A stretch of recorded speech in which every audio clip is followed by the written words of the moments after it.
Yeah. Please tell me that I can't, that I won't, that I fail, that I'll never make it out, yeah.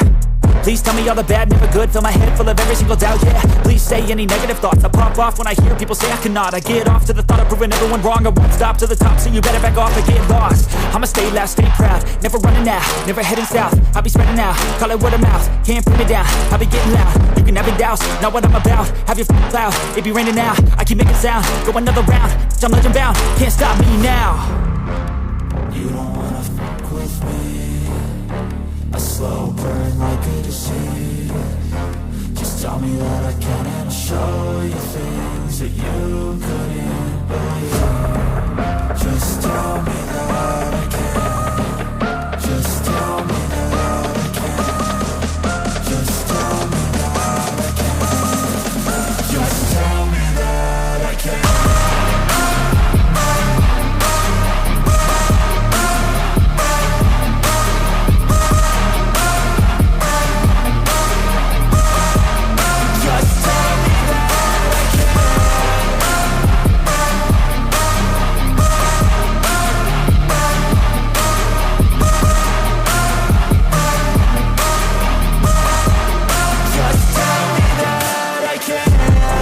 Anything negative, cause I just wanna hear it out your mouth, yeah.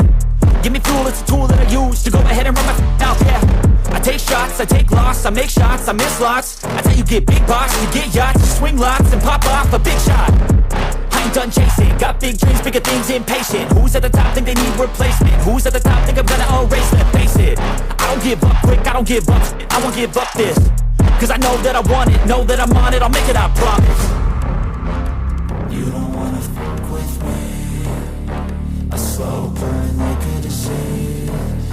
Just tell me that I can and I'll show you things that you couldn't believe.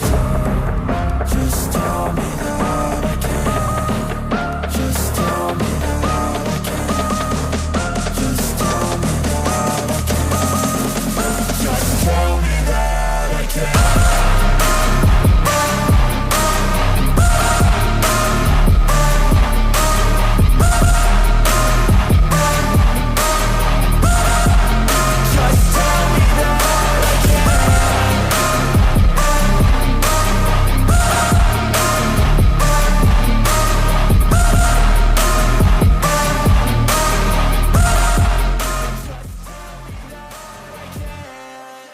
Hello, my darlings. Hello, hello, hello to you and you and you and you and you and you and all of you. Thank you and welcome to another Banksy style show, or Harvest Reflects, depending on where I end up putting this, depending on how the show goes. You might be watching this on Rumble. Yo. Speaking of Rumble, last night's show, excellent show. It will be available on Rumble because I was a bit unsure about some of the areas of the subject areas. I'll be honest, I am paranoid constantly. I don't know where to leave the video up, so I'm going to stick it on Rumble just in case. If I give it a week or two, if YouTube is good, I might put it, make it public again on YouTube. But at the moment, it's private and I have to download it and whack it onto the Rumbles. So if you don't know, go to my Rumble account, Banksy style, somewhere in the underpants section. I will try to put it in the link. I think it might be a link there already. If not, then yeah, just go to Rumble, type Banksy style, and you will get it. It is under the original Banksy style name, not Banksy style live, not Harvest Reflects, just Banksy style. All right, so hello, boys and girls. Good evening to one and all. I hope you are all having a delicious Sunday. You see, that was a double entendre because it's a Sunday and it's a Sunday. So you might be having a delicious Sunday or a delicious Sunday. Whatever, man. I don't know what I'm saying. I don't know what I'm saying. I'm just burning time until about 4 people get here. And actually, I think 4 people are here. We got Vlad the Impaler. We have Curb Your Enthusiasm, who was number 1. And we have Cheeky Chops. Funnily enough, they're all my mods. So I guess these guys are all solid individuals. Show up for my rants. I'll be honest, I think you people are nuts. Looking fly for a white guy. I know. This is like, I couldn't get more American, could I? The Giants jersey, some pink t-shirt underneath it because I just didn't want my hairy arms to show. And well, this is, by the way, my own merch, which is still, I think, available on my store, but I don't know because I don't have a store anymore. I think nothing got sold. I think I sold £5 worth of goods on that store, and half of it was my own that I bought myself. But yeah, this was my merch. This is my own original BS Banksy style design. That's right, folks. Boys got merch. Hello, No Name. Big up. So yeah, what are we doing? What the hell are we doing? Why are we even here? That is the ultimate question, right? Why are we here? What is the purpose of life? The purpose of life is for us to, for me to be unprepared, because I just realized I didn't prepare the correct video for the viewings. Okay, that is there. That's good. That's solid. Nicely done, boys. So yeah, I'm just gonna have to just make this thing a little bit that way and a little bit this way, and I think we're good. We'll make it. It's a debate. Douglas Murray. What else is it? Douglas Murray, Majid Nawaz, Sam Harris, Eric, and Brett Weinstein, which I think they're probably brothers. I'm not sure. They were having some time ago, and I just watched some of it, and I thought, hey, what the hell? Let's do something. Now, obviously, they're talking about the person who posted the video has written the title, Muslim culture is bad, and then the thumbnail was, is Islam evil? Of course, it's all clickbait, clearly. But then again, is Islam evil? Yeah, so I've got a couple of things I want to show before we get into the whole debate. We get into it, maybe or maybe not. I will open a panel. I don't know. I actually, it's literally, I've got half an hour before I have to sleep. It's 11:30 at night here in the United Kingdoms, and things are a bit late, and I gotta go to work because I got a job. I's got a job. I's gotta pay taxes and all of that shit. So all that shizzle for nizzle. And so for that reason, I may not be able to hang around here all night, just entertaining you guys, or, well, what some people would consider entertaining you, but really it is just me vomiting words over the internet because they are in here and I have to somehow get them out there. And if I keep doing it to my family members, they will finally just bite the bullet and disown me and stop interacting with me. So you lucky bastards get to see the rant instead of me badgering it out to my mum or my brothers because they can't take it no more. Anyway,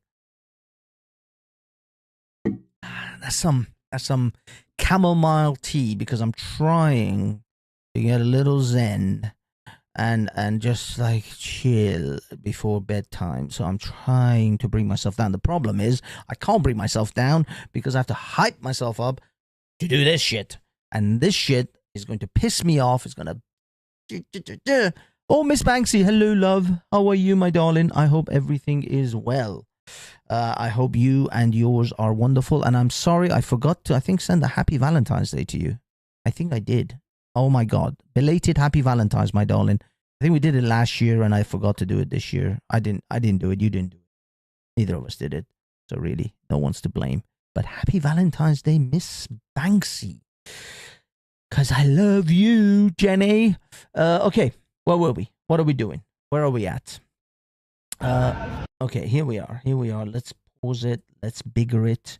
And then share it. Let's do that, shall we? Start with our first video, which was, let me give you a slight context to this. This was a video of a young man who went out this Saturday and was out, I don't know, bodacious enough, just a rebel, with the goal of having to put up a sign. It says, "Do you agree Hamas is a terrorist organization? Yes or yes?"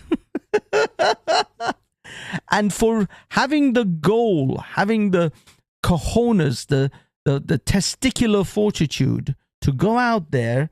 I mean, this isn't a pro-Hamas rally, right? I mean, these people are against Hamas. It's a prescribed terror organization, Hamas, and so these lot are there for the Palestinian people every Saturday. So saying Hamas is a terrorist organization, it should be perfectly fine. In fact, all of these people should come out and say, yes, we agree with that message, but we are here for the Palestinian people. But somehow it seems that the people at the protest were quite upset when this gentleman rightfully pointed out and correctly pointed out that Hamas is a prescribed terror organization in Britain and many countries around the world. In fact, I think a lot of countries around the world. I think maybe only with the exception of maybe Yemen and Iran. Most countries in the world consider Hamas a terrorist organization. So if that is the case, then why is it that he's the one that's being escorted away from the protesters, whilst the protesters should rightfully be cheering him on and saying, yes, we're not here for Hamas, we're here for the Palestinian people. Things that make you go,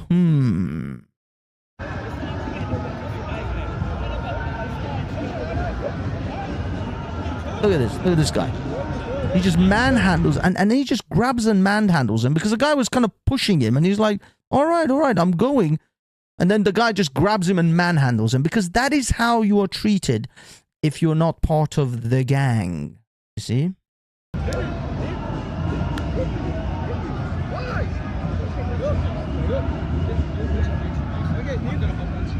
You see, what he wanted was for this guy to somehow pull away and say, let go of me, and then they would have cause to arrest him because he then resisted, the police instructions or whatever. So that's all it is. I mean, that's what it is, man. You're in a police state.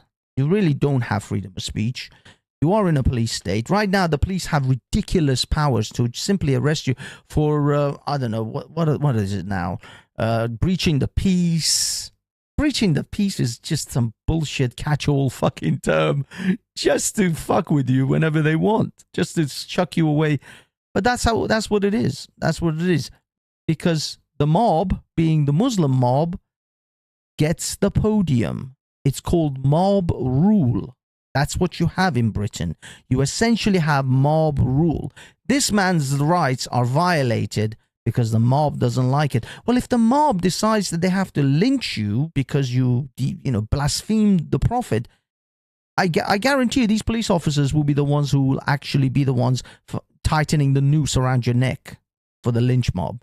That's how it is in Britain now. That's pathetic and weak Britain is. Unlike, you remember the whole business with the piano and the Chinese TV guys who didn't like the live stream for them to be in the face of that guy's live stream. The piano man in King's Cross or St. Pancras.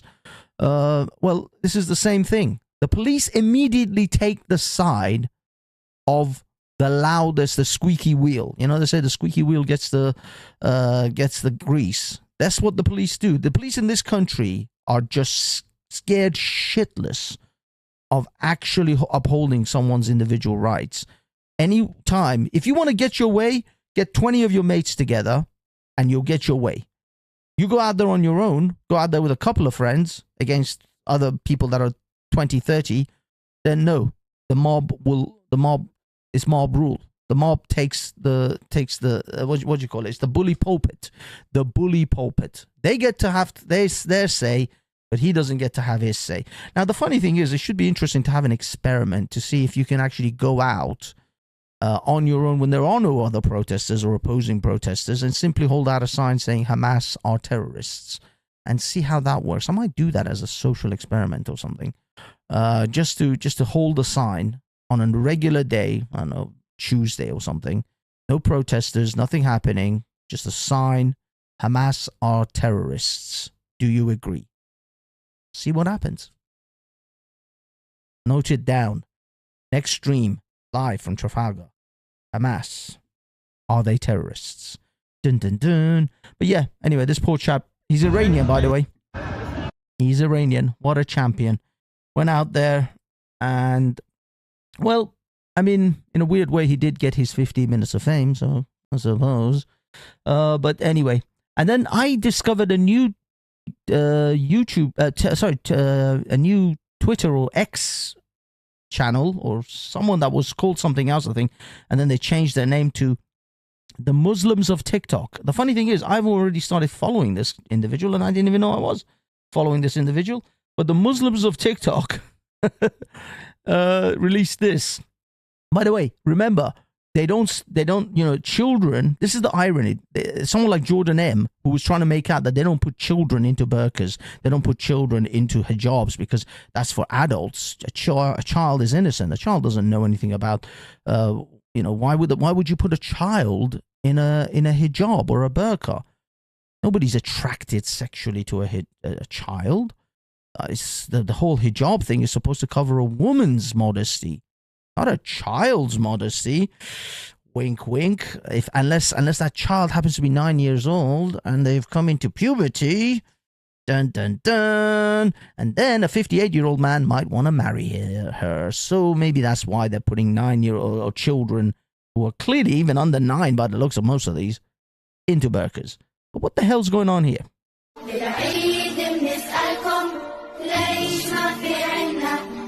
Okay, I'm sorry, I'm not sure whether this music is copyrighted or not, so I'm just not going to risk it. What is this? What is this? Oh, it's coming to a London near you. Is that a leg of a chicken? Is that a chicken leg in the pond? No. I thought that was a chicken leg.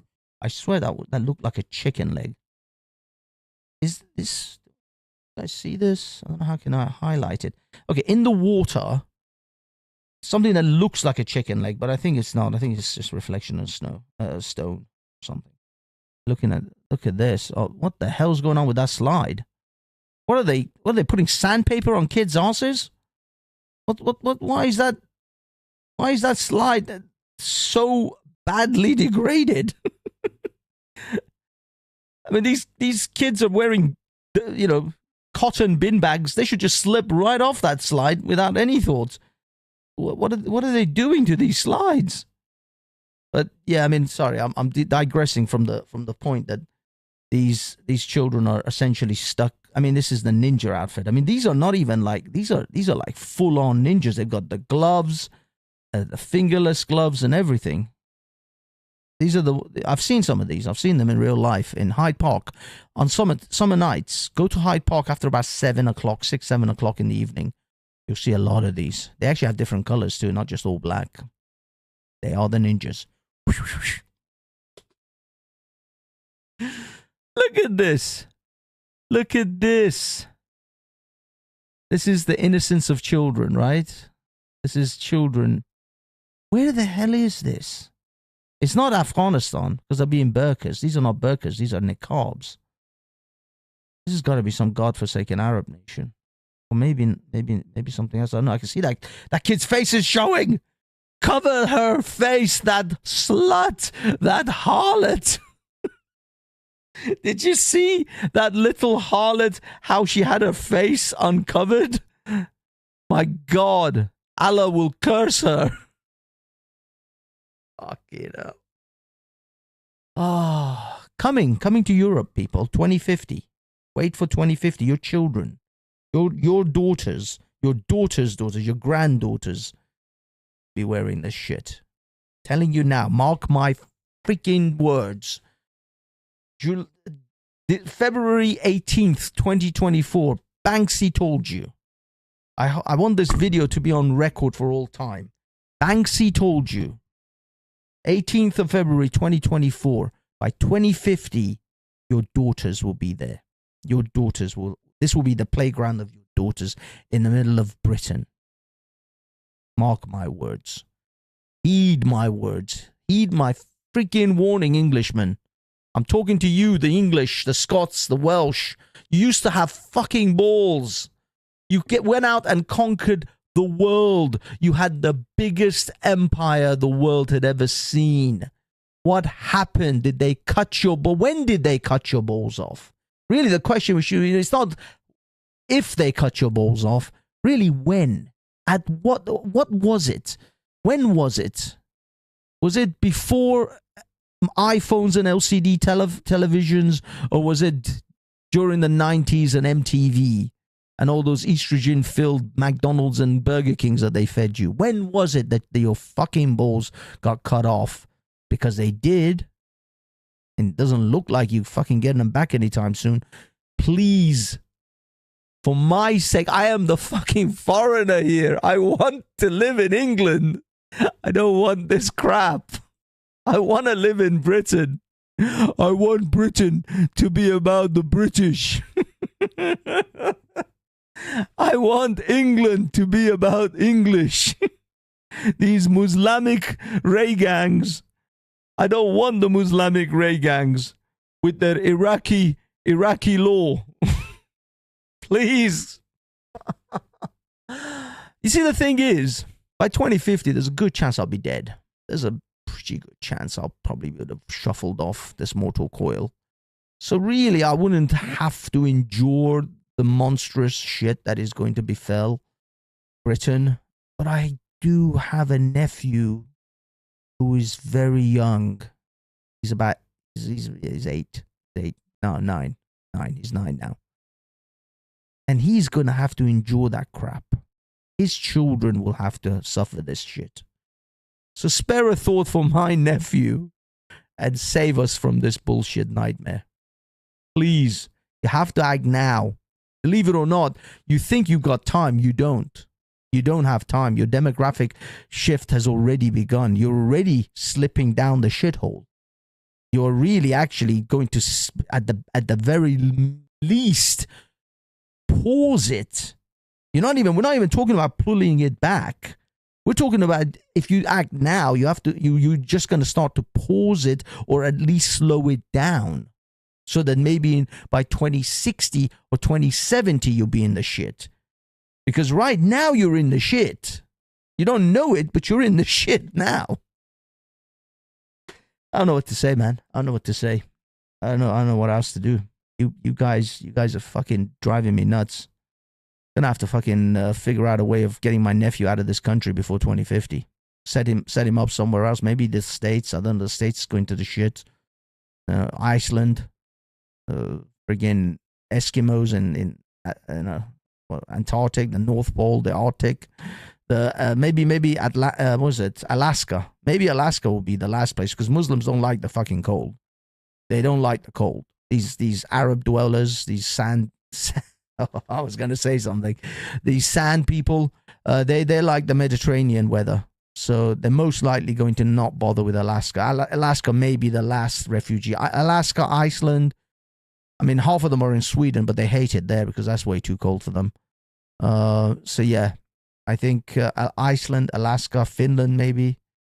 Those will be the last refuge of civilized societies. The last of the civilized world. Okay, I'm done with that. Let's go to Douglas Murray and let's have some real intellectuals tell us what the hell's going on. Going presumption that the discussion is actually easy. And people make it easy for themselves by saying, my opponents are all evil, my opponents are all Nazis, my opponents are all fascists or racists or whatever. I think we have to actually go back to Majid's question about one culture being better than another. Because actually, once you tease that apart, some of these other issues become clearer. So there's one way in which it actually is impossible that one culture is better than another. It's like asking, are fig trees better than elephants? That question does not compute, right? You can't No, they answer. are not. Elephants are amazing. Well, I'm with Josh here. yeah. Figophobic. All right, I could pick a better example than fig trees, apparently. But nonetheless, the point is, at one level, all cultures are an evolutionary response to some circumstances. And in those circumstances, they are liable to be best. When we compare them under arbitrary circumstances, we've got a very different puzzle. But you're privileging survival over human well-being. No, I'm saying this is the least important fact about it. So we can say Inuit culture is surely best for the Arctic, right? If we took Aboriginal culture to the Arctic, it would last all of, an hour. So The idea is they're all equal. There is a justification for that claim, but that claim is trivial.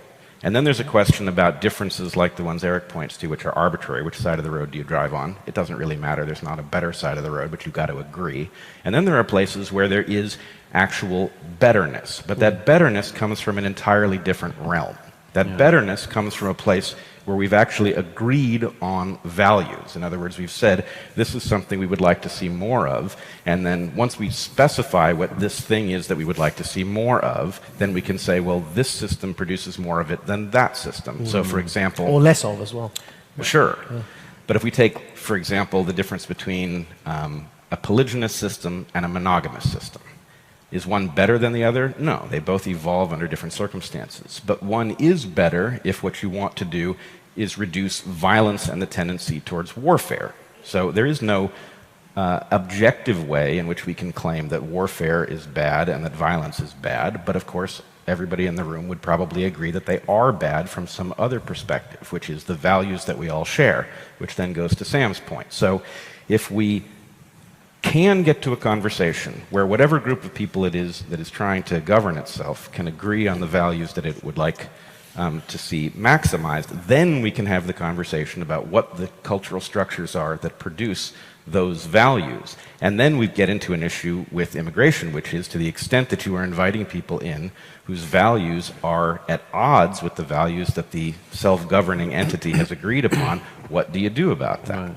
Do you require embrace of the local values, or do you tolerate alternative values existing in some sort of pocket? It's a very real problem that you're going to feel a moral duty to allow in a family that have survived a war in Syria where they were at risk of being enslaved by ISIS. And the high probability is that that same family unit, when you let them into a Western society, will hold ideas that could be homophobic, could also be anti-woman, could believe in death for blasphemy. And the same family unit that, on the one end, deserve your total sympathy and empathy, also have ideas and by the way, that could be hostile to others in your society. I find this one fascinating because a little while ago I was, I mean, I've had like Maj, I think various other people have done a lot of traveling in my career and traveled a lot of the world and seen some of the world's trouble spots up close. And it has always given me exactly the inverse of the kind of tub-thumping view that some people might ascribe to people like me. And it's the inverse because what it's persuaded me of is not the luck, but a sense of the fragility of a culture like the one I'm from. I'm not persuaded that it's a natural default of our species. I'm not persuaded that it's all that strong. I think, for instance, I mean, we've talked about this before, Eric, I'm not persuaded that the Enlightenment values that I think everyone on this stage shares an admiration for have gone down that deep or that wide, even in our own societies. So I'm not that persuaded that, you know, what I describe as the parochialism of the internationalists is a good response to this set of challenges. Because I mean, let me give you another example, by the way, which feeds off the example that Majid just gave. Because we are actually able to have some of that conversation in other scenarios. Last year I went to report on the war going on in the north of Nigeria. And there's a form of tribal and also religious conflict going on. And I was traveling around these villages, which are Christian villages, which are being attacked by these particular Fulani herdsmen. And they're coming on a regular basis, and they're I apologize, ladies and gentlemen. I'm just simply interrupting due to potential copyright infringements. I don't think there would be one in this, and I think I've already exceeded any time limits that I would have had normally anyway. But just for the sake of that, just a quick little, just a reminder to please like and subscribe if you're not subscribed. But if you're commenting in the comments, you would have to be a subscriber for at least 1 minute. So if you're commenting, you've already subscribed. But please do hit that like button due to the fact that it helps. It really does help the channel. Thank you. Raping women, they're macheteing pregnant women, and it's just hell what's going on there. I came back to the UK, I was writing about it a bit, and I was just very struck by the number of friends of mine who I was describing this terrible situation to, who would say things to me, things like, well, you know, the Nigerian churches are very homophobic. And I'd be like, what? Well, I just don't have much sympathy for the Nigerian Christians. I mean, they're not attractive victims. Yeah. And I'd be like, sorry, the girl who'd just been shot through the leg, who was 4, doesn't strike me as being a useful person to take out your particular quibbles about homophobia in the Anglican Communion. You know, like, why are you doing that? But they can in that situation, or at least they feel kind of able to, and yet you have another situation, you say, a Syrian family, we're nowhere near that conversation in that. And to give some facts to what you're just saying there, so the fragility of our values and the fact that our lack of defense over the course of the last decade or more for those values has actually led to their erosion in many instances. Just look at how fragile they are. So if you survey, you know, the last known survey done of British Muslims' attitudes towards homosexuality found 53% said that they would criminalize homosexuality if they were in power. And that's British Muslims born and raised in that country. That's not gay marriage they're saying they would outlaw. It's being gay that they said they would outlaw. 53%, by the way, is not an insignificant minority that is on the fringes. That's a majority. And do you remember the 2010 when the same thing was done? They asked different communities in the UK what their tolerance was. It came up in the UK Muslim community, 0% tolerance for homosexuals. 0%. Found it morally acceptable. And it was like, is this like, you don't like civil partnerships? No. Being gay. And there's one more. Yeah. There's one more. This actually goes to the heart of actually a little conversation that we had yesterday, or was it yesterday with Triller? I had certainly a conversation a few days ago about exactly that people constantly say, oh, the second and third generations of Muslims who grow up in Britain are going to be far more tolerant than the first generation immigrants, because they're going to be integrated within Britain. No, it is found that it's the second and third generations that are in fact less tolerable of things like homosexuality, things like blasphemy, things like apostasy, than even their parents. Their parents were actually much more tolerable. They would tolerate these things far more than their children do, because their parents would hesitate, thinking that we're not in our country, we can't behave like the way we did when we were in our country. We came to Britain to have a better life, and this is British culture, and we have to adopt British culture to some extent, or we have to at least tolerate them. Their children have a sense of entitlement now. They don't even think that we have to tolerate the British because we're in their country. No, they think this is my country, and I think it's haram because my God said it's haram. So kill those blasphemers, apostates, and homosexuals. That's the irony. It is actually worse. And the Arabs, believe it or not, the Emiratis and the people from Dubai and Saudis are telling us the next wave of Muslim fanatics, Muslim extremists, are not going to come from the Middle East. They're going to come from Europe. 2050 people. Go watch the Pew polls. Go look at Pew polls of what is going to be like in Europe by 2050. Told you now, and I'll tell you again, I'm sure, for many more years to come, but it's going to go through one ear and out the other, because all your fucking government and all your politicians are worried about is their re-election and their asses, and not to offend the poor little Muslim.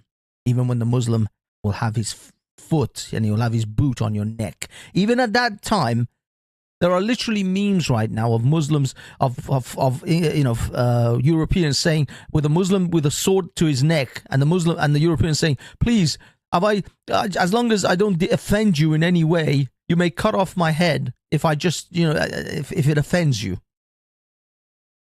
God, man, so weak. For you, after the Charlie Hebdo massacres in France, when hold on, let me. It was like found it morally acceptable. And it was like, is this like, you don't like civil partnerships? No. Being gay. And there's one more. Yeah. There's one more for you. After the Charlie Hebdo massacres in France, when the Charlie Hebdo magazine was attacked by jihadists, a quarter of British Muslims responded to a survey suggesting they had sympathy for the attackers and not the attacked. So this is why values are relevant, because of course, I think it's a no-brainer that we on the center-left make a connection and say, if racism spreads in society, it makes it easier for people to be racist, which makes it easier for people to discriminate against others because of what they look like, and their racial groups. But we somehow don't make that connection with extremist thoughts. And this is the failure of the left, or label it the regressive left, that we don't join those dots and say, if a significant enough people in our society's belief that blasphemers should be killed, it makes it easier for blasphemers to be killed. But don't we have to point a mirror at ourselves in order to finish this out? In other words, there are certain things that we can look at, these extremist beliefs, and we can say, and I think with plenty of justification, those are inferior beliefs. They are abhorrent. On the other hand, so dare I guess. Go on. That's what it sounds like. Yeah, that's the. So Twitter, get ready. Let's talk about the burqa for a second. Oh, please, yeah, I've been waiting to, yeah. Good. So I would imagine that it would be a widely shared belief in this room, and by the way, I just want to quickly point out this is I think Eric Weinstein. I think Brett is the other chap. Either way, whether it's Eric or Brett, I think it's Eric Weinstein. He's still a lefty. He happens to appear to be on the right. There is no right-wingers on this panel, by the way. People label them right-wingers, but none of these people are right-wingers. Eric Weinstein is as lefty as you can get from the 90s left, if you like. He's a 90s lefty. That's the only distinction. And that's what pretty much everyone on this panel is, because they're all Zoomers, stroke boomers. They're all either old Zoomers or young boomers. And so all of these people are on the left in their fundamental ideology. None of these people would be considered conservative. But because they speak about Islam and they speak out about radical positions of radical beliefs associated with Islam, they are labeled as right-wingers. That's why Eric Weinstein was he was treading on eggshells in front of Majid, and he kind of had to get a nod from Majid to talk about burqas. That's what he actually did. He waited until Majid kind of gave him a nod and a wink type of thing in a verbal way in order for him to get into the whole burqa thing. Because these people are still left-wingers. They're still worried about, no, Murray isn't a conservative. NPC, Murray is not a conservative. You might think he's a conservative. He's not a conservative. Someone who votes for the Rishi Sunak Conservative Party is not a conservative. I don't consider them at all conservatives. Now, you may say I'm doing the no true Scotsman. No, because there is no conservative party in Britain. They call themselves conservative, but they're not a conservative party. Neither is, of course, Labour. The Overton window in Britain has shifted so much that these leftists look like conservatives, but I guarantee you these are all 90s leftists. They're just 90s leftists. They're not the 2000 leftists. They're not the 2010 leftists, but they're all left. They're all left, and that's why Weinstein is still treading on eggshells when he wanted to talk about the burqa. Certainly on Hold on. burqa for a second. Let me rewind this a little bit. Look. He's now going to ask Majid to give him an okay to talk about the burqa. Go on. That's what it sounds like. Yeah, that's the. So Twitter, get ready. Let's talk about the burqa for a second. Oh, please, yeah, I've been waiting to, yeah. Good. So you see, he almost asked permission from Majid to tell him it's okay for you to have this conversation as this white Jewish man in America. I would imagine that it would be a widely shared belief in this room, and certainly on the panel, that there's something very troubling about the burqa, and in particular, it's a monstrosity. I believe there would be a lot of resonance with that belief on the basis, at the very least, that part of your human birthright is to communicate via facial muscles, which are actually really unique. They are uniquely evolved for uniquely human stuff, and to deny a person the ability to use those things is barbaric.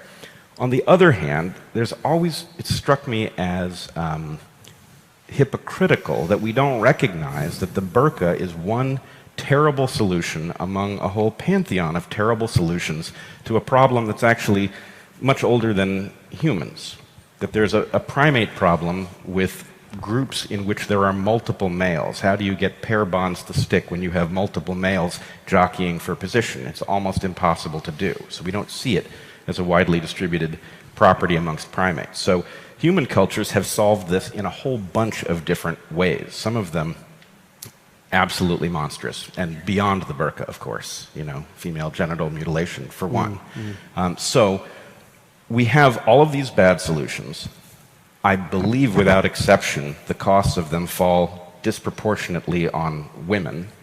But the West, which doesn't have any of these things, the modern West, also does not have its shit together with respect to human sexuality. So we do things like sexualize young girls. We allow corporations to get into our minds and make people feel insecure about their bodies and their sexuality and all of this stuff. And then we monetize the sexuality of young women. And it's really kind of a despicable system in its own right. So you've got two different failure modes, neither of which are acceptable. But to focus on the one failure mode and not recognize the problem or the solution, the problem to which it is a solution is not fair. And really we ought to be having the conversation about how do we once and for all deal with this problem in some way that is fair to people and matches our values and doesn't require...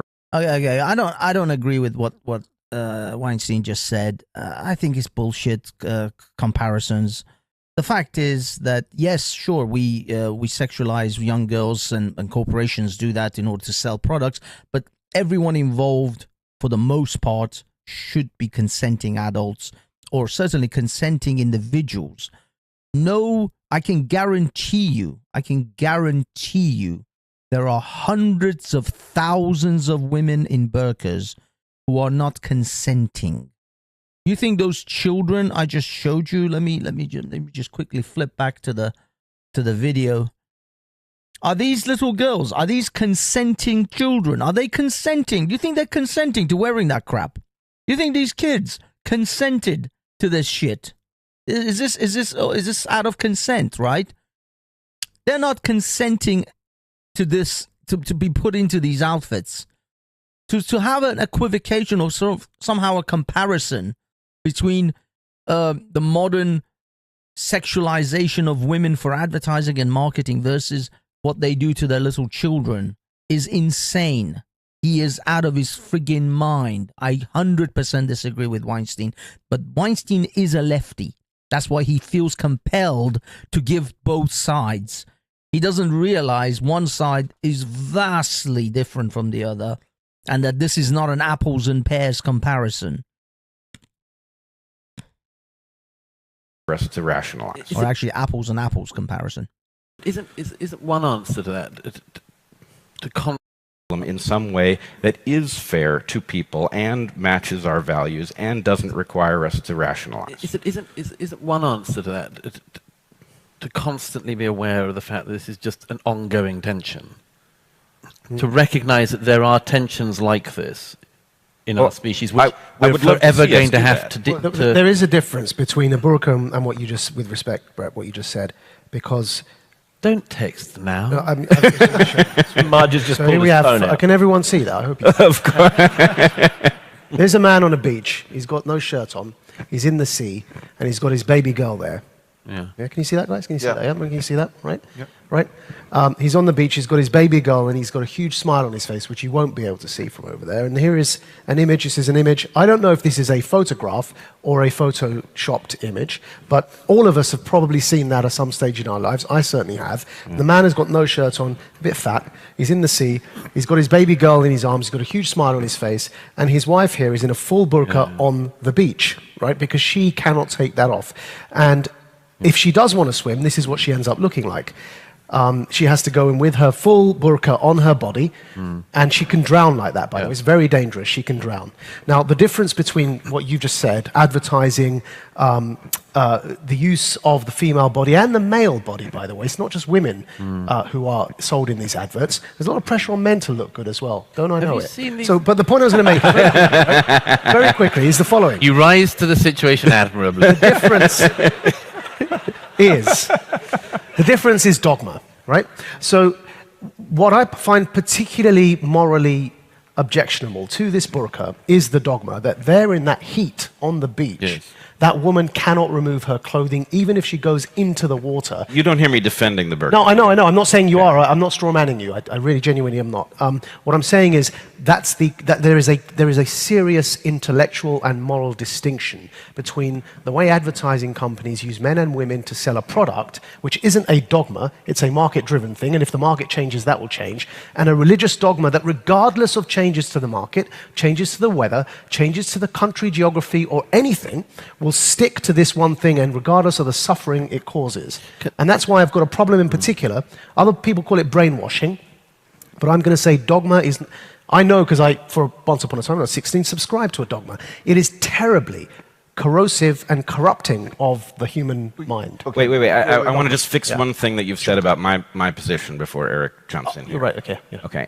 It is not the advertising of stuff with female bodies that's getting to me. It is the exploitation of insecurities. That the way advertising companies get you to buy stuff you would not otherwise buy is by making you insecure. And sexual insecurity in particular is, they are maiming the psychology of large number particular way. That's one of a dozen different critiques we could level at and the I way... think that's bad, but I don't think it's the same. That's what I'm not saying it's the same, but I'm saying we need to be honest about the fact that we have not solved the problem that the burqa solves, right? We have invited a different... The burqa causes a problem, it solves a second problem, and we have eliminated the one problem and traded it for a different one. I guess all I'm saying is, because I'm in the middle of this, the trenches of this debate, what I don't want people to hear what you're saying you're not doing, but I fear that it could be heard in your words that there's a moral equivalence between the two, and there simply isn't. Well, so but now we're having the same problem that we accuse the other. Actually, I'm very glad that Majid pointed that out. This was exactly what I was thinking, and Majid managed to actually call him out on that as well. Because, again, it's because these people are leftists. They are on the left. They are still shit scared of actually saying it with their chest. No, there isn't a moral equivalence between the burqa and advertising and sexualizing women in advertising. These two things are not apples and apples comparisons. They are vastly different. And no, we didn't eliminate the burqa and then create another problem. The problem that we've created, if there is such a thing, is that we gave women agency and women chose to do these work. And now you're complaining because we gave women agency. What we have to tell women is you do have agency, that these things that you choose to do in your early teens and your late or mid 20s and early 20s, your OnlyFans and your corn hubs and all these other things that you choose to do because you're 19 and 20 and you're hot and your men are gonna just chuck money at you, they will have consequences for your future. And we see that in the red pill sphere. If you watch Fresh and Fit, if you watch the Whatever podcast, you see all these only fools running around, opening their only fools accounts and opening their other parts, and they don't even think what the future consequences of all these things are going to be. What's going to happen when your husband finds out that your chocolate starfish has been seen by every man on the planet? What are your kids? You know the level of bullying your kids are going to suffer when their friends find their mommy's OnlyFools pictures? Yes, these things are going to come out, and your children are going to be at the rough end of that fucking stick. But of course, when you're 20, you don't care. You don't even think of these things. That is the unfortunate problem: is women hit their peak in their teens, men hit their peaks in their 30s and 40s, and so that's where the difference. The problem is women have their maximum value at the point in which they have the lowest level of IQ. But that's life. But it's not comparable to the burqa. No, it's not comparable in any way, and it's stupid to even suggest such a comparison, but whatever. Other side of. I mean, Brett is making a next level point, in my opinion, which some people will definitely misinterpret the first 3 times they hear it. But in part, one of the things that I didn't understand about multiculturalism is that we were never going to get multicultural. So those of you who have a phone where you can search put in Zeki Müren in Turkey, and you will find that the national treasure singing sensation of Turkey is a guy who is gayer than Liberace, right? And it's very confusing.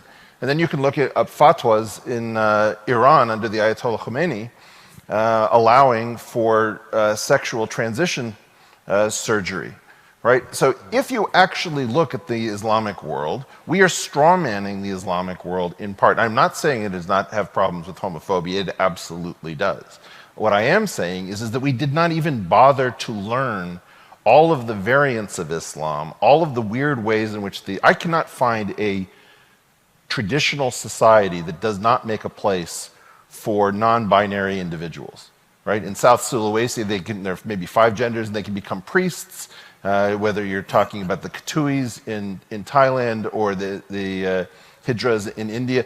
Every single traditional society deals with homosexuality, deals with non-binary individuals, and there are things to exploit. You can ask yourself the question, hey, if you're cool with Zeki Müren in Turkey, how do we actually get that to work within the Islamic world that is now resident in the West? And so my concern about all of this is I don't know how to elevate the conversation and say, however much you were budgeting for this conversation, budget 10 times that. Because if we're not going to be able to live together harmoniously until we take an extraordinarily deep interest. On that, just on the religious grounds for why Iran does that, and Pakistan has the same thing. They're called so the hermaphrodites in Pakistan. There's actually most weddings in the Punjab have them perform, sure, and they're quite accepted and normal. Is the fatwas acknowledge where there is a biological hermaphrodite-like situation, and therefore why they say you can choose your gender, and you can even alter your biologically undergo a sex change operation for the gender of your choice, because their starting point is God created you mixed, so that that's a dispensation. What they do not tolerate and do not allow, or what no fatwa allows in Iran or Pakistan or Saudi Arabia, is homosexuality. It's a different thing to. That's why people were offered sex changes in Iran if you're found to be gay. You could either be hanged or you could have so sex that can change. become very sinister. Yeah. You know, what was. Exactly. This is exactly what I mean. It's amazing. These guys are on point, though. I mean, there's very little that I can really add, because these guys answer. I mean, I was going to jump in with Brett Weinstein's comment of, you know, the whole of the Muslim world, and we're not looking at it. We're straw manning. No, the fact is that the reason the Iran and Ayatollah Khomeini had this fatwa to make homosexuality, transgender operations halal, if you will, which is permissible, is because they don't allow homosexuality. And he has come to understand, or his interpretation is that God, by the way, God, the omnipotent, the omniscient, the omnipresent, the creator of all things, makes mistakes in which he puts a woman's brain in a man's body, and so we can operate on this body and change it to make it coherent or congruent with the mind of this individual. This is God, by the way. God makes mistakes. I don't even know where on earth they managed to mentally gymnastic this shit to convince themselves that God makes mistakes. The omnipotent, omniscient creature of the creator of the universe makes mistakes where he puts the wrong brain in the wrong body. I don't know. You go ahead and you square that circle for yourself, because I have no idea how that is possible. But anyway, the perfect creator of the universe makes mistakes, and homosexuality is still highly, highly illegal in Iran, and it is dealt with by hanging people off cranes. So they are still intolerable to homosexuality. They just happen to do some kind of mental gymnastics, some Quranic jujitsu in order to make out transgenderism is okay. Homosexuality is very different to the sex change operation fatwa. Let's just we're going to have to go to questions in just a moment. So if you didn't get to ask a question last time, then please push your way to the front of the queue, and you'll be able to ask it as well. Majid, in the past, you've been very articulate and useful in distinguishing between the different grounds on which one might be concerned about different spheres of the spheres of the Muslim community. And I fear that it would be remiss of me not to raise the point. I mean, Eric just said that we're sort of strawmanning the Muslim world. I think we're also strawmanning a bit what happens to migrant communities once they come to the new world. So one of the concerns is the one that Sam raised about jihadist terrorist threats, so a security concern. But Douglas's point seems to be more about cultural assimilation and whether or not Enlightenment values can withstand the influx of people who don't share them. And you've been good about delineating between the difference between those people who might be anti-Enlightenment values. They're not necessarily jihadists. Yeah. You know, the difference between conservative Muslims and so on. And I can just imagine people thinking about this conversation taking place in the 1950s in Australia and people saying, look, there is no way that the Greeks and Italians are going to assimilate with broader Australian society. And then in the 70s they'd say the same thing about the Vietnamese, and you know, they'd say the same thing about the Lebanese. And here we live in a country that is actually very harmonious, and over time these anti-Enlightenment values, I don't know what you would have gotten if you'd asked newly arrived Vietnamese refugees questions about social conservatism and their tolerance of gay people in the 1980s. Sure. But now their kids are cool with it. So my father's generation, who migrated to the United Kingdom, would never have heard of Islamism. It was alien to them, and yet were conservative Muslims. My father prays 5 times a day. My grandmother from my mother's side wears a headscarf. And I think what I'm worried about, the difference is, of course, they then went on to have children, many of whom did integrate. The difference is if we stop having a conversation around why certain values matter and why they're important, then that won't happen. That's what I'm saying. And I think the danger is that we've basically, in a self-flagellating way, stopped asserting the superiority of certain values over others that are self-evident. As long as we can revive that, then what you've said will happen again. There's nothing stopping Muslims from integrating in the West. As long as we're having these conversations, and it's when we stop having these conversations that people lose their moral compass. Douglas, wrap this up for us. I really just wanted to make a final point, but it also picks up on what Brett, the very difficult point which Brett got us into, and it's an important one, but it does allow me to come back to the thing we started on, which is the migration question. But I think there's a window through this question which helps us address others as well. I've been very struck in recent years by the way in which, as I say, in that debate, as with almost every other one of the tripwire debates of our time, it's set up so ruddy badly, and it's set up so badly because there is this ongoing presumption that the discussion is actually easy, and people make it easy for themselves by saying, my opponents are all evil, my opponents are all Nazis, my opponents are all fascists or racists or whatever.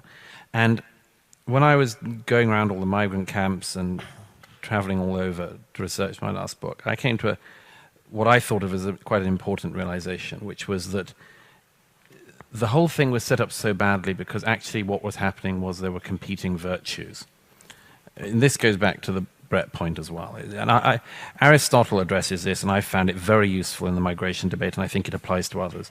Aristotle says that there are occasions when what is happening is 2 virtues are in competition. And it may mean that you're misunderstanding one of them, or misapplying one of them. And the one I realized in the migration discussion was there was a battle going on, not between good and evil, or between good guys and bad guys, or tolerant people and xenophobes. There was a serious tension between the call for human justice and the call for human mercy, and that these 2 things on this question are in fundamental opposition. The desire to be merciful to people and the desire to have justice for the place you are from, including for the people from the place you are from. And this same thing applies in so many of these discussions. And one way through the terrible way we have the discussions these days is to recognize that fact and open ourselves up to the difficulty of accepting that some of these things go, not between you and me, but right down the heart of ourselves. We all feel it. We all feel the thing that Sam mentions, the fucking luck we've got. Insupportable, unjustifiable luck. And we also know the fragility. And this is not one over the other, but both all the time, trying to master that within ourselves as well as a society. All right. So yeah, that was a little sort of video that I wanted to sort of play and share and kind of give my own little thoughts about as well. Although I have to admit, between Douglas Murray and Majid Nawaz, who certainly in that clip, he comes across as very based, because he does call out the stuff that I think Brett Weinstein and Eric Weinstein, both of them, find difficult to tread on. They both find these conversations, because as I said, I mean, you guys can go ahead and judge what you like. These people are all leftists. There is nothing. These people would all be considered Democrats or liberal, Labour in the 90s. If you go back to the 90s, these people would all be considered leftists or on the left. It's just that the Overton window has shifted so much that you think that these guys are now considered conservative, even though Sam Harris has Trump derangement syndrome. We all know Sam Harris has huge Trump derangement syndrome. So they have their own leftist angles. And people in the text are telling me, oh, Douglas Murray is a conservative. He would have been a Tory voting for Margaret Thatcher. The man is a homosexual British man. He is on the left. I will promise you that. It's just the left has gone off the deep end and they are now insane. So of course he's going to come across as a conservative. And yes, he may have voted, but who says Britain was during Margaret Thatcher's time? Britain was a conservative country. You guys really got to look into what is a conservative, because a conservative would still have questions about Margaret Thatcher's policies, let alone today's policies. Today is the left that has gone insane.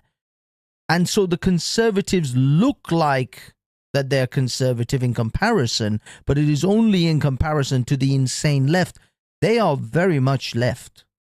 The conservatives, at least from my perspective, okay, I'll say it, it's my opinion, they are actually highly religious individuals, be it religious Christian, Muslims, these crazy Muslims that they're talking about, believe it or not, they are conservatives. Muslims are very conservative. Muslims are not on the left. The left happens to have strange bedfellows with them because they're the minority, and the Muslims will use what I would refer to as the useful idiots on the left in order to get their agendas pushed forward. But Muslims are not. Islam is not a leftist ideology. Islam is a very conservative ideology. And even in this discussion, it was brought up how conservative Islam actually is. Go ask Muslims questions about homosexuality, about transgenderism, about sex outside of marriage, about blasphemy. Go ask Muslims about these things and find out how left the Muslims are. Muslims are not leftists. They're conservative. So is religious Christians. They are what I consider conservative. Some of them are zealots, some of them are extreme as well, but they also don't like homosexuality. Go ask Christians, go ask Matt Walsh and all the guys at Daily Wire. They're not particularly fond of homosexuality, certainly not transgenderism. Even for adults, I guarantee you dig deeper with Matt Walsh, he's not happy with even adults transitioning. He wouldn't even be on board with that. But of course, he knows that in the current climate, that would be a step too far. That would literally be treading on people's liberties. So he's literally just trying to claw it back from the children, at least, being exposed to this crap. That's all. That's the battleground for these conservatives right now. Is just, please, it's okay. You can become any insane monster you want. Just leave our kids alone. Stop indoctrinating our kids. That is how much of a sort of how far the conservatives have been pushed to the fringes, that all they're begging for now, how weak the Christian conservatives have become, essentially, is that all they're begging for now is, please don't do this to my children. Please don't encourage my child to be as insane as you leftists. That is where they are right now. They're not even talking about what you should or should not do as an adult. They're not even pushing for that. They're just asking you, please, be whatever purple-haired freak of nature you want to be. Just don't do it to my kids. Can I at least have my kids separated from you insane people? That's how far they've been pushed to submission, these poor people. I feel for the conservative Christians of Europe and America, because they have been pushed to the point in which they're just asking for their kids not to have to go through this crap. They're not even talking about adults. Even if their kid becomes 18 and decides to become some trans-testicle freak, they'll have to, bite that bullet. They'll have to accept it. She's an adult. He's an adult. I can't do anything. But just don't do it when they're 12, when they're 10, when they're at kindergarten. Just lay off them till they're at least teenagers. That's how beaten down these people have become. And yet you're telling me that these guys on the stage are conservatives? They're not conservatives. The conservatives are very rare now. Muslims are pretty much the biggest, I think, group of conservatives I see boldly marching on their religion. Christian conservatives, I feel for them. They've been beaten to submission quite badly. And unfortunately, without Christianity to push back against Islam, I don't think the Europeans have much of a hope. The Americans have much of a hope. The Canadians. I'm sorry. I know you guys. I know the atheists. I'm an atheist, by the way. This is an atheist telling you Christianity is the only ideology that has the fundamental foundational system and the foundational moral values and the historical record of pushing back against Islam. New enlightenment values and you leftist enlightened assholes, you do not have the foundational belief system and the bedrock in order to push back against Islam, because fundamentally your ideology says you do you, I do me, you do you, bud. That's fundamentally where you fall. That's where I fall. I don't really care if people are Muslim. I just don't want them to push that shit on me or push it in my society. If I want to say Muhammad's fiddled a 6-year-old and diddled a 9-year-old, I want to be able to say that. And I don't want some Muslim wanting to cut my head off. That's really all I care. If they all agree that that's fine, I wouldn't have a problem. If they kept Islam in the Middle East, I wouldn't have a problem. But they're not. They're on my doorstep. They're on my friggin' halls of power. Here's another one I found actually on Twitter. Let me see if I can find this other gem that I think. Shoot. Let me see.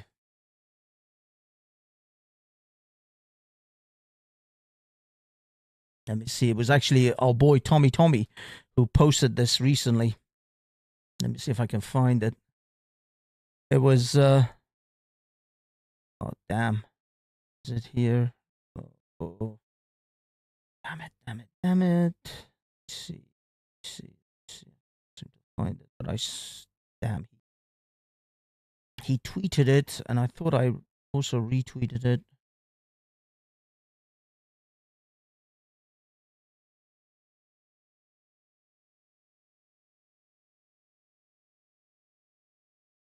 See if I can find our mayor Sadiq Khan made a speech about diversity, which was also wonderful, and I think we should share this with you. These are the people in the halls of power, the mayor of London, and all the rest in our country, in Britain. So yeah, get a load of this. Well, they get a load of me. But here's the really important point of my short remarks. Yes, we celebrate our diversity, and in Islam, we are a very, very diverse religion. But there are some people who think diversity... What he means by diversity is diversity of ethnicity, not of thought. There is no diversity of thought in Islam. There is just Islam. And they don't have a lot of people who go against it. Or if you do, you're just ousted or usually killed. If you're outside of the British Isles or outside of European jurisdiction, if you're in the Middle East or in Pakistan or India, yeah, the mob will usually hang you. if you have too much diversity of thought. So the diversity he's talking about, it's not the diversity you're thinking. Our diversity, and in Islam, we are a very, very diverse religion. But there are some people who think diversity is not a strength, it is a weakness. They think diversity shouldn't be celebrated, it should be denigrated. No. It's not that diversity should be celebrated or not. It has been shown. We are living in your diverse London, and my car got broken into late last year. Most people with expensive watches, they can't even go to dinner with an expensive watch. A prominent Muslim boxer was hijacked, not hijacked, but his watch was stolen whilst he was coming out of a restaurant. Those are the diversities that we don't want. They're the diversity you introduced over the last 5 to 10 years, and I think it was 10, coming up to 10 years. This son of a gun has been the mayor of London. You have turned London into a third world shithole, sir, and we don't like that diversity. It was Imran Khan, I think. Not Imran Khan. It was a Muslim boxer. He's a young Muslim boxer. I forgot his name. He became quite big a few years ago, but he's mostly lost his fights. But anyway, he wears this really flashy diamond watch, which is probably worth tens of thousands of pounds. And yeah, that was stolen off him as he was coming out of a restaurant. He was held by, I don't know, either gunpoint or knife point. And yeah, that was a news story. I'll be honest, if I had time, I'd go find it. But for now, Mr. Khan, go ahead, spew your crap. I mean, Tommy literally wrote he must be taking the piss at this point. And I think he is. I think he's just trolling us now. He knows that diversity is our strength is a meme now. It's just a piss take, because we all know that diversity is not our strength. It usually leads to muggings, tent cities, and people defecating on the streets on a regular basis. They try and pit Muslims versus Hindus. They try and pit those from London versus those from other parts of the country. They try and pit those who are older versus those who are younger. And as the general election approaches, they will try and make these culture wars bigger and bigger. It's not that we want to make culture wars bigger, sir. We wanted to get rid of ULIZ, your future 15-minute cities, and your carbon footprint tax, which you're going to bestow upon us with your ULIZ cameras. We want to get rid of those things. Please, London, if any of you give two shits, vote this asshole out. I can't do it on my own. Please, anyone but Sadiq Khan, and I'm literally anyone. Pick your fucking nearest homeless guy you find in the street, Albanian, Romanian, friggin' gypsy, whoever the fuck you want. Find your next homeless man, and I will vote for him over Sadiq Khan. Anyone but this asshole, please. We've got to say no. We've got to say we're going to build bridges and we're not going to build walls. We've got to show them that Islam celebrates diversity and we celebrate our brothers and sisters, whether they're Muslims or they are non-Muslims. But here's the really important... This is what we have to deal with. You guys, those of you from the United States who may still be watching, this is the shit we have to put up with on a regular basis. This is the man who's turned London on the brink of becoming a third world nation. London is barely recognizable as a British or English city anymore. And John Cleese said it like 5-6 years ago, and they called him all sorts of racist and bigot and how dare he say London isn't an English city anymore. It isn't an English city anymore. It literally isn't. Even by demographics, the white English are now in the minority groups. The minorities overall, not any single minority, but overall, are the majority in Britain, in London. London is not an English city anymore. Actually, shall we say, I will rephrase. London, including London and Greater London, because what we consider London is actually a tiny little portion of the city, of the of what you know, it is considered London. The rest of it is Greater London. And it's all a shithole. Okay, guys, I think I'm done with this one. I'll be honest, I'm not entirely sure if I can't run a stream. I can't run a panel. It's ridiculous. It's already 22:01 a.m. I have to sleep. Otherwise, I'm going to be in a lot of pain tomorrow if I don't get enough sleep. I'm just going to be groggy and just messed up. So yeah, guys, I'm going to leave you with that. Thank you so much for those of you who showed up. Thank you for Chaotic Truth. Thank you for Fun with Dirts. Guys, go and check out Fun with Dirts and Chaotic Truth live. He is the African-American whisperer. I can't say the word he uses. He doesn't say he's the African-American whisperer. He says he's the ninja whisperer. But he is the ninja whisperer, and he is great. And also, Fun with Dirts is an awesome guy, and we have a lot of fun when I do get him on the panel, and generally when he jumps on Chaotic's panel. The other thing I want to point out is, oh man, I don't know. I can't think of anything else. Yeah, I'm gonna be putting out some videos that I recorded today and a few days ago. I'm gonna try and edit that together and post something in the coming few days. Go to Harvest Reflects because I intend to go into London and I'm going to see if I can agitate some of these non-Hamas supporting Hamas supporters.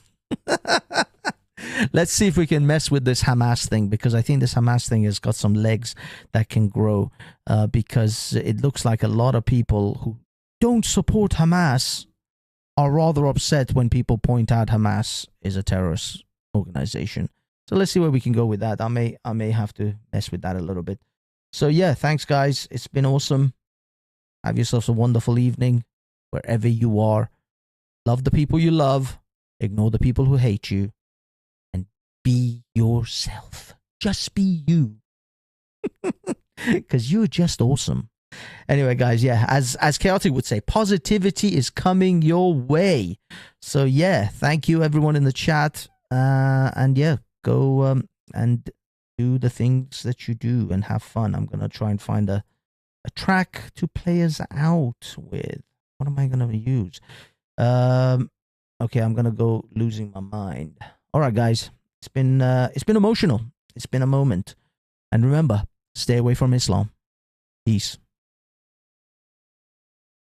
I feel like I'm losing my mind. Is everybody in the world blind? Please, Lord, give me a sign, a sign. I feel like I'm losing my mind. Is everybody in the world blind? Please, Lord, give me a sign, a sign. I wanna be the greatest. Everybody on the fake shit. I look around and feel like everybody is the fakest. I make this every day and I'm impatient, hoping one day I blow up from the basement. Statement, the top is so vacant. I don't hear shit that I think is amazing. Waiting for my day when I'm playing sold out shows for 1,000 faces. Hey, give me that crown. Get in my way and to be put down. It ain't your place, all this my town. If I want that shit, then I'll get it right now. I'm losing it, the noose it fits. I'm losing shit, a stupid myth. You choose to live or choose to dip. You choose to fight or lose your grip and lose a gift. Oh, I feel like I'm losing my mind. Is everybody in the world blind? Please, Lord, give me a sign, a sign. I feel like I'm losing my mind. Is everybody in the world blind?